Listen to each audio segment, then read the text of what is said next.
Hey dudes and dudettes, welcome back. It's part 3 of Hero being sickeningly good at this game.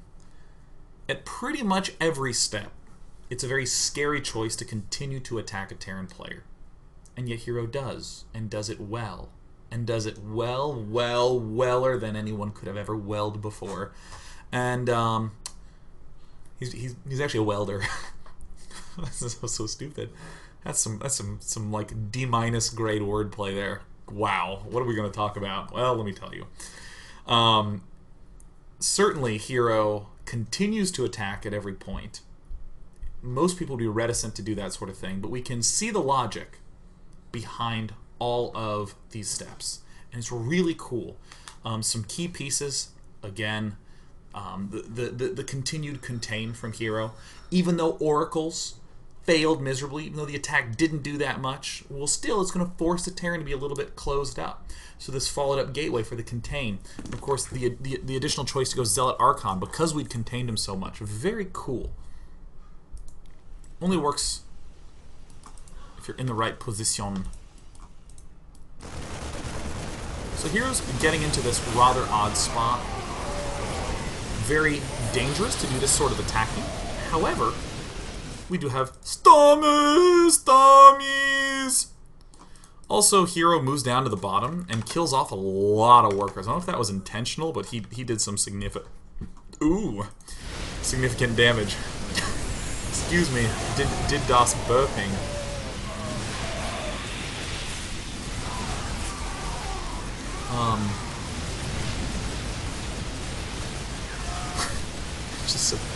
Still giggling about that little burp.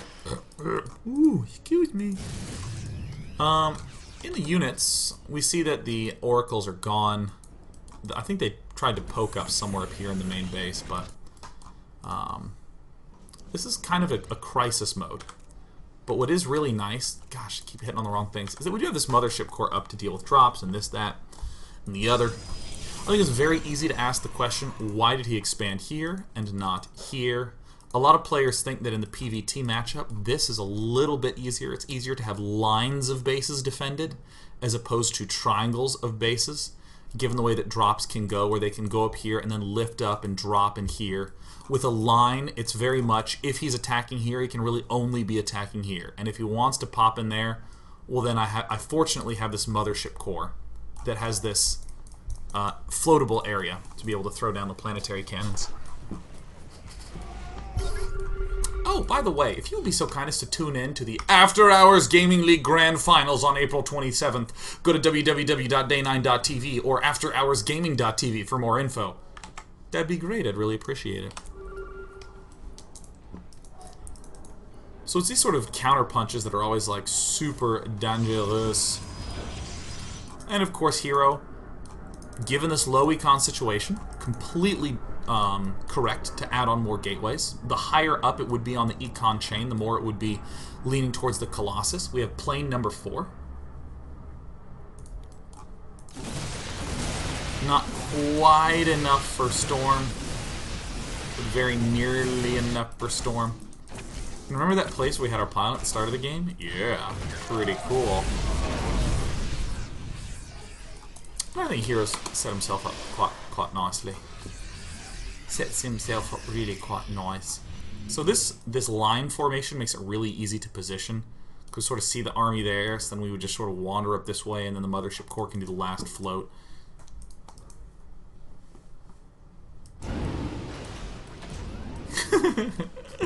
Our Korean buddy at the top side's like, nope, I have no interest.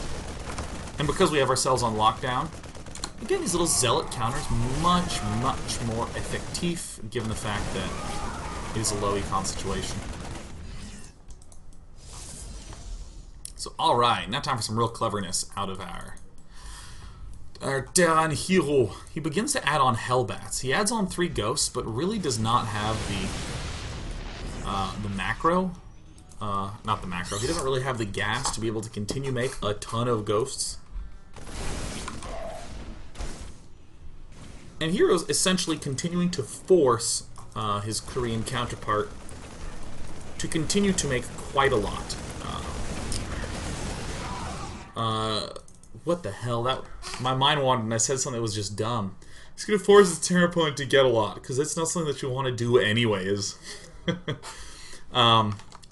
going to, with these small engagements, he's going to continue to allow these storms to have maximum effectiveness.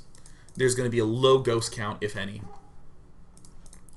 Hero doing another big step right now, buying himself the time to get up this robo facility. I would describe this as like a poke, not an attack. I think that this is one of these situations where it's very easy to retreat from because we have a lot of storm. But I don't think there's a lot of good angles to attack into.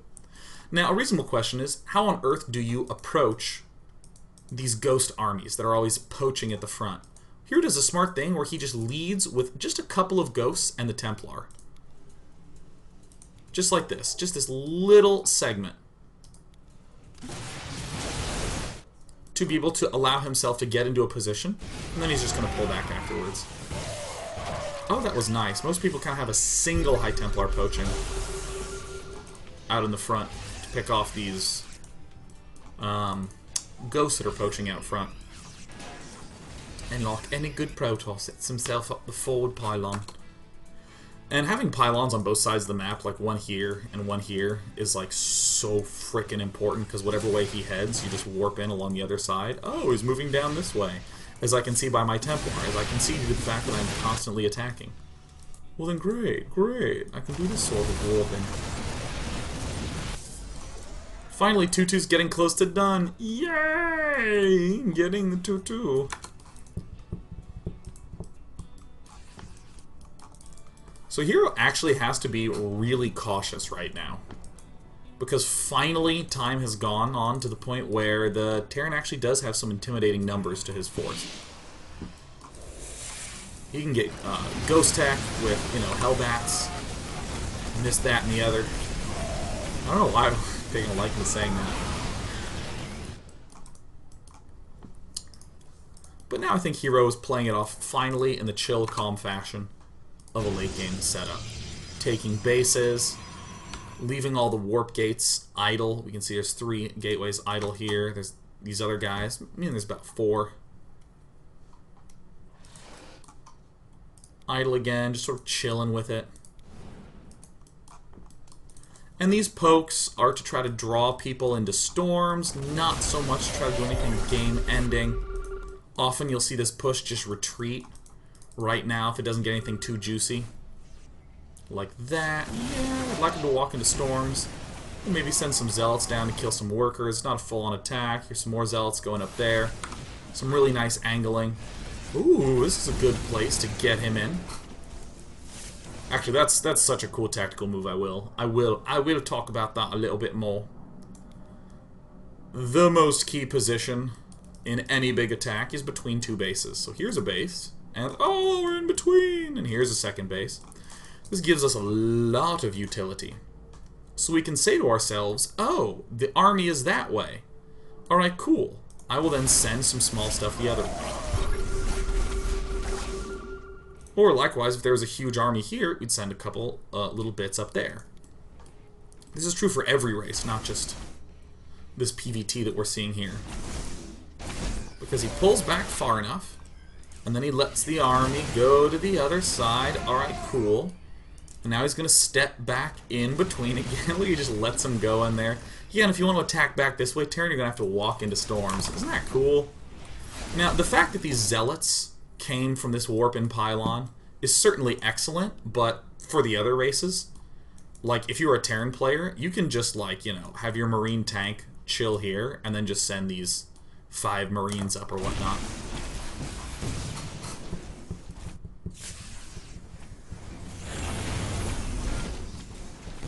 That was a really sexy tactic. Jeez, that was good. And here it just kind of like pulls back.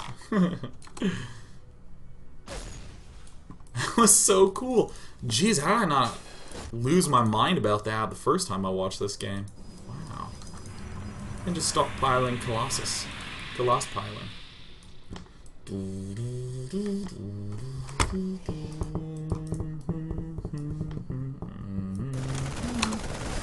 You can tell I've decided that it's time to stop doing commentary Maybe do a little question answering. I'm just humming to myself. It was a really great game. 26 minutes, and the Terran never got more than 3 bases. Had a huge struggle even getting 2. Because he got in between the 2 bases, he now has the opportunity to get some nice money storms down. I think this Terran player played very, very well, given the circumstances, but I think Hero played very well, and I want to be him. I don't want to struggle in this matchup. Yes, what a smart expansion. Why expand here and not here? Because all the Protoss units are going to be right here, due to the fact that the Terran's 3rd is up here, meaning that this is the most reasonable 5th base, and then that this is the most reasonable 6th base. And probably this is the 7th, but nah, probably not this is the 7th. Probably maybe even this is the 7th, if it still has minerals.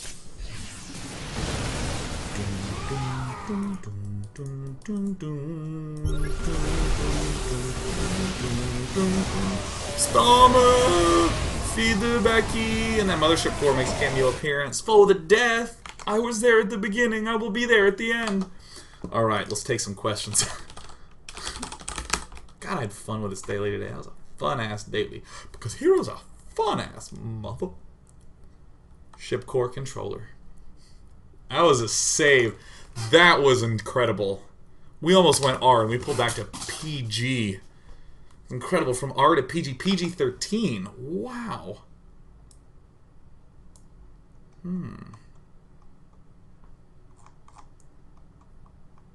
Alright.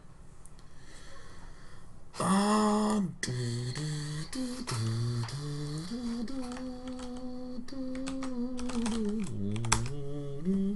got this really awesome jungle beat stuck in my head. You can look up Void of Truth by KJ Sokka. He performs it live.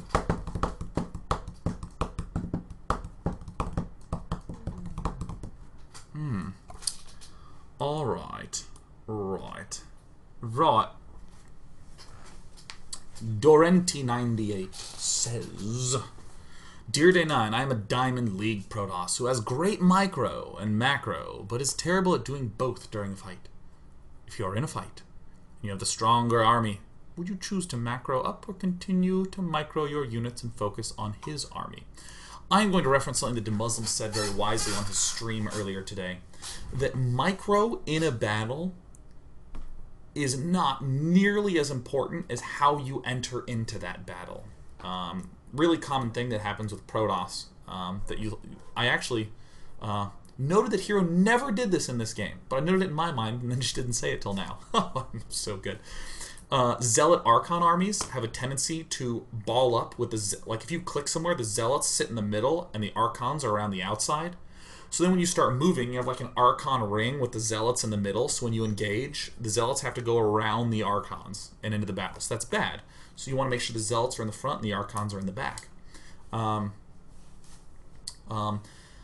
That's an example of the beginning the engagement versus how you micro into it. So what I would note is to focus on making sure the engagement is set up properly and then go back and macro. And not even worry that much about micro within the battle. There's really not terribly much micro if you engage properly in a PvT, with maybe the exception of Storms. The rest of the units are sort of autopiloting their way into awesomeness. Obviously, unless you're a GSL Code S player, then you're microing a lot. But like 99% of the diamond down, you just don't even need to pay attention. You just like go and just keep macroing. So that is the order. Focus on getting the engagement up, and then once it's good, you're like, go, and then back to base. Join the battle, checking the battle. Wow, I really am the man. All right, go back, macro more.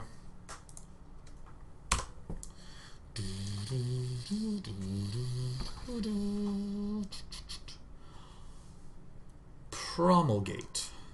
This is Day 9. What was the Terran's biggest mistake? And what could he have done to turn that into a victory?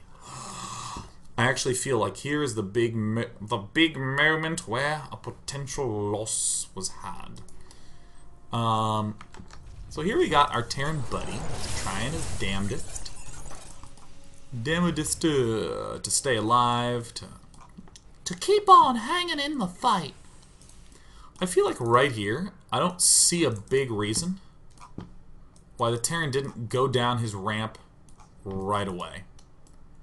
I think that if you're really worried about Oracle harass at the back, you could just build another turret like here. That'll prevent him from coming around the top side of the map at all. He'll have to enter on this side where you have a bunker.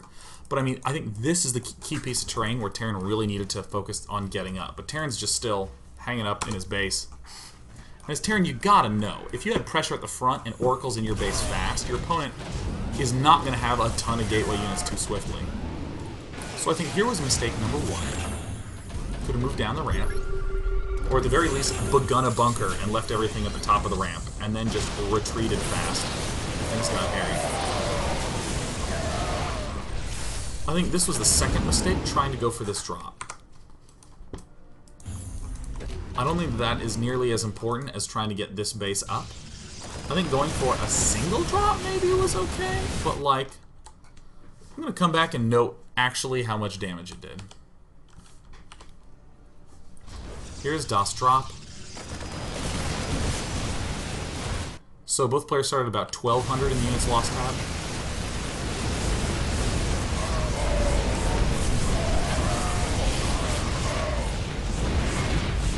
That drop did a hell of a lot more damage than I thought. Even so, kind of slow to move down here. How many workers did he kill there? I was really, truly not the biggest fan of that drop when I first saw it. I mean, he got 10 workers, which I guess is not bad by any means.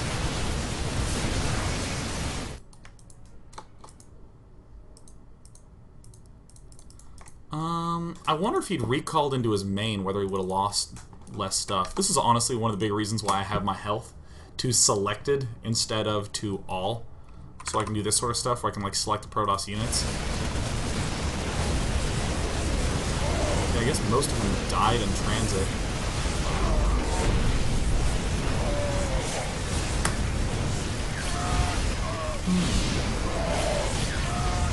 Jeez. I mean, didn't lose comparatively that many workers, but instead lost a ton of units. Yeesh. I will say, though, one of the reasons why I would label this as generally a mistake is that it's very easy for this to be spotted, for the recall to happen earlier, and then for Terran to still be in sort of a screwed spot. So the whole thing, the only thing you're really guaranteed to do with this drop is to get him out of the front of your base, but you still might lose all this stuff. I still think it's better to do something like an unload down here and try to engage this from the other side. That's what I think about that. So those are the two big early game choices that I feel about. Let's take two more.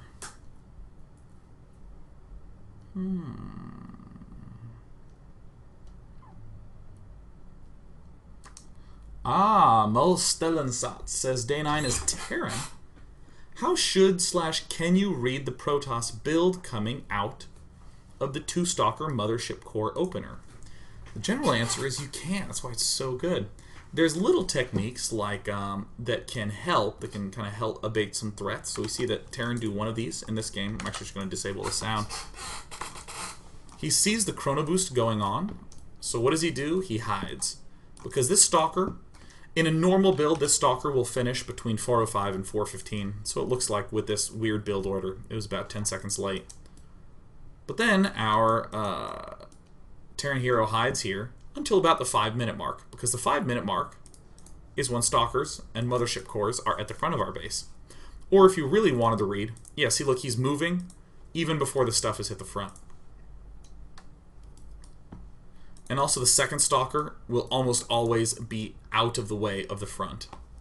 So you can very easily, I mean, if you have your angling proper, just get in here. So keep a bit of information 1. Oh wow, I'm up against someone who's doing something aggressive.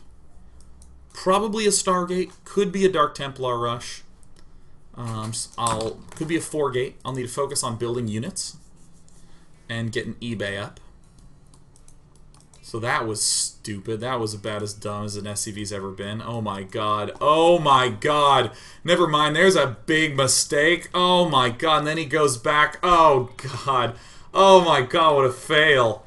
What the fail. Oh, and then he sees the expansion. Well, that's not very useful. Let me attack that. Oh, wait. I now know what he's doing. Bang! The engineering bay. What if it had been a Dark Templar rush? He would have both died and then killed himself. Wow. The double header. Let's... God, it was awful. Oh, that was so funny. I'll take this last question from Liar257Day9. How do you really beat a Protoss in the late game with Terran? I'm going to tell you something. Actually, you should probably tie some string around your ankles, because this answer is going to knock your socks off. I think that with appropriate control, the Terran army has a lot of opportunity to just crush a lot of late game Protoss armies. The key thing is to have... so you have your Marine Marauder Medevac Force, so they're a thing. You got your Vikings, and they're another thing. You got your Ghosts, and they're the third thing. And I even recommend having them on 3 separate control groups. Yes. Yes, the good old sock joke. So you have those 3 pieces. In the late game, what is the Protoss going to have?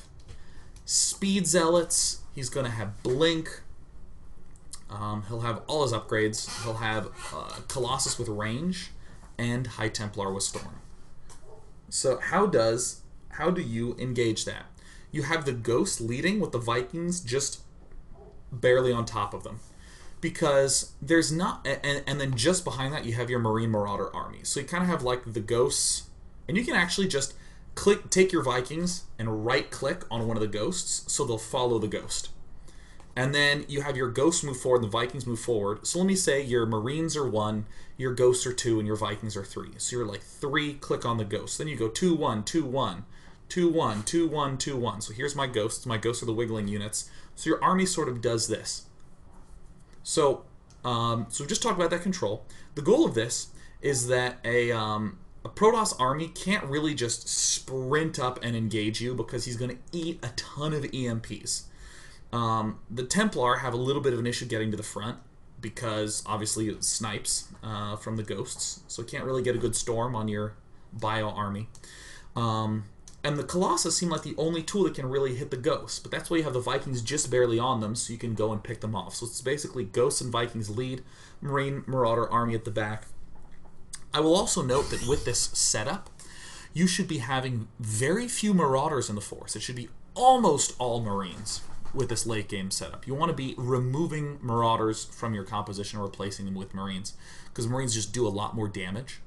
And also you'll note that the Ghosts have quite a bit of health, so they kind of act as the sort of wall where the Marines can sit behind and shoot. So that's the general gist of things. And the question is, well, how do you move that advancement forward if they have things like cannons, etc.? Get nukes. Nukes are the best cannon killers. And that's not an exaggeration. That's really, really very effective. As an example, watch Happy versus Hasselhoffs from today's WCS Europe. That's it. I did the daily. Tomorrow we're going to look at LiquidHero's PvZ, especially these gateway foist openings.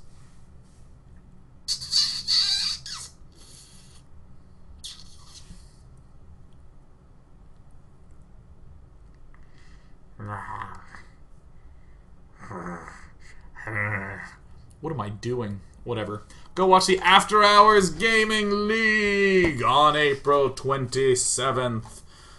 I'll be casting with Husky. Look at the sloth, look at the sloth. He is the best sloth in the world. I'll talk to you tomorrow, and I hope you join me.